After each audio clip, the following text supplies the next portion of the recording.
open spots now for our friends back here? Okay, can we scoot forward so that there's some room in the back? Yeah, it's like domino effect, you know? Like when the person in front of you scoots up. I'm sorry, I don't need to like bossy. It's just I want friends to all fit, you know? Thank you. I want everyone to have a spot. Guys, how about that breakfast in bed? Am I right? Oh yeah. Are awesome, and they love you, and they brought you food in bed. What could be better, you know? So I really enjoyed our time together this morning, or every morning in real life. And this is actually going to be our last time meeting together for real life. But I think this is going to be the best one. So I'm going to actually ask our real life friends to come out on stage right now. And I'm also going to invite Billy back up. Billy, come on down. Billy, yes! All right.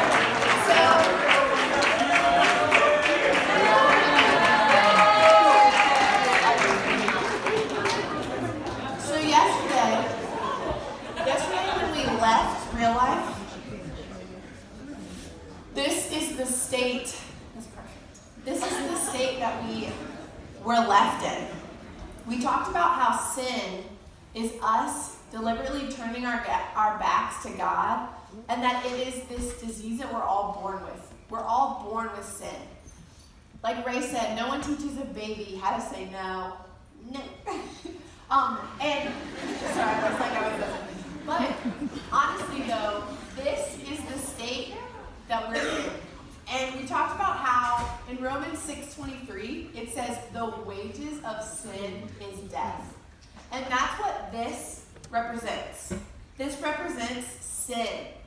The result of sin is death. And in order to get to God, we cannot do anything to erase the fact that we are imperfect. We cannot get to God on our own. But last night, Ray told us that Jesus took all of our sin on himself and he took it to the cross. He died for us on our behalf.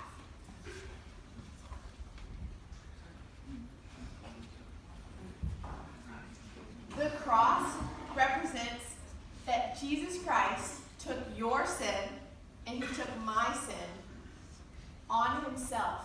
He died the death that we were meant to die. The wages of sin is death. He paid that wage for us. And you know what that means, guys? What that means is that now we have a way back to the God that created us. We now have a decision to make. This is us being reunited with the God that created us. Because of what Christ did on the cross, we no longer have to live in a state of sin. He took all of the sin on himself. Just like Ray talked about, the painful death Jesus experienced, that was all because he loved you. Romans 5:8 says that God demonstrates his love for us in this. While we were still sinners, Christ died for us. Look, their backs are still turned. There's nothing that they've done to earn this love. There's nothing that you and I have done to earn this love. Jesus simply died for us because he loves us. There's nothing that we've done to earn that. And now, it's our decision. Now, we can decide, are we going to turn around and be reunited with the God that made us? Now we're able to. There has to be a response to a love like this.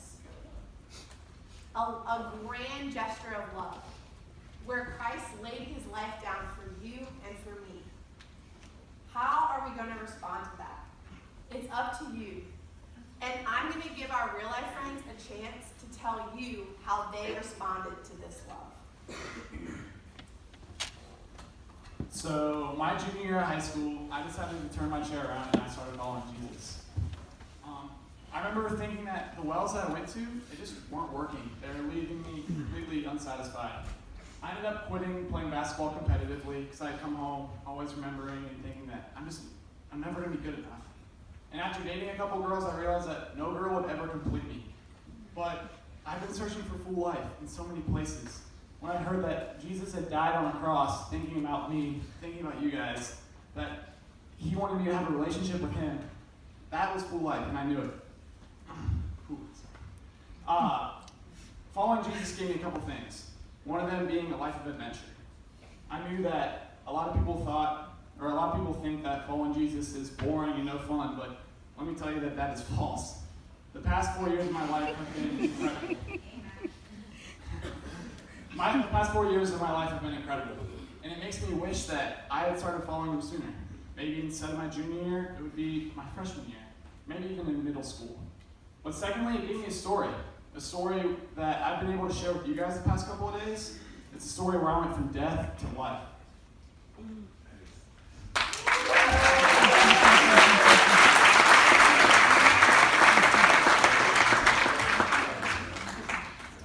When I realized that God gave his only son for my own sins, I was amazed.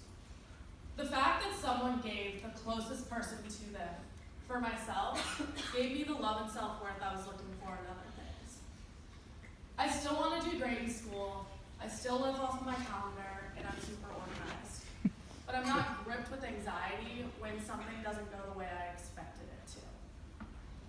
I feel free knowing that God has a plan for me, whether I know what that plan is or not. A verse that has meant a lot to me in the last few years has been Proverbs 3, verses 5 and 6, which is trust in the Lord with all your heart and lean not on your own understanding. In all your ways submit to him, and he will make your path straight.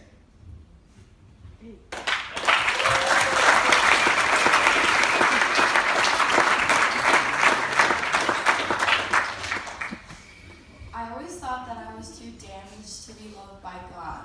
But when I found out that Jesus chose to die for me, I had this overwhelming sense of joy. He chose to die for me, the girl that always felt so dirty and broken. He chose to die for me. After that, I just had this overwhelming sense of joy. I realized that I had a love in Christ that I knew I always needed, but didn't know that I already had. I realized that I didn't need to turn to a bottle for temporary relief when I had forever peace in Christ. I know that I used to blame God for the abuse that I suffered, but now I understand that he was crying right alongside me. And on the cross, he took all the pain that I experienced and was just waiting for me to turn to him.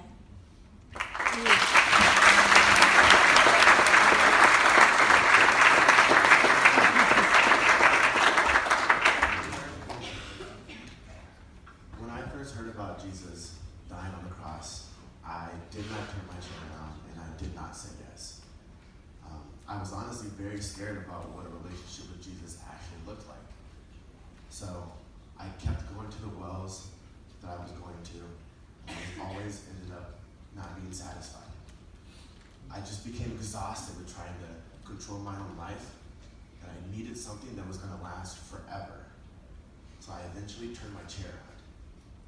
What I have now that I didn't have before is hope. And I know now that no matter how bad days get, God always, always has my back.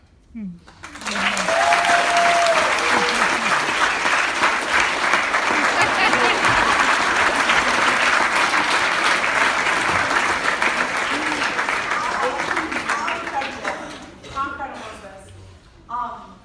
Just like each of them have shared, it has been a journey. Life doesn't get easier when we say yes to a life with Jesus, but we face the hard things in life with a God that loves us. They now have a changed perspective. When they went home from camp, they had a new life with Jesus. They had a new perspective going home to the hard things that were back at home. They were not alone in it. Like Kobe said, he had hope. He now has hope in who he is in Jesus. And Sophia, Kobe, Colette, and Nick are not the only people that have been transformed by what Jesus did on this cross. Your leaders this week have shown you they would not be leading you or sleeping on the floor or serving you food if it weren't for what Jesus did, and that they themselves have been changed by this. They have decided to follow Christ. And this morning we're going to get to hear from a few of them.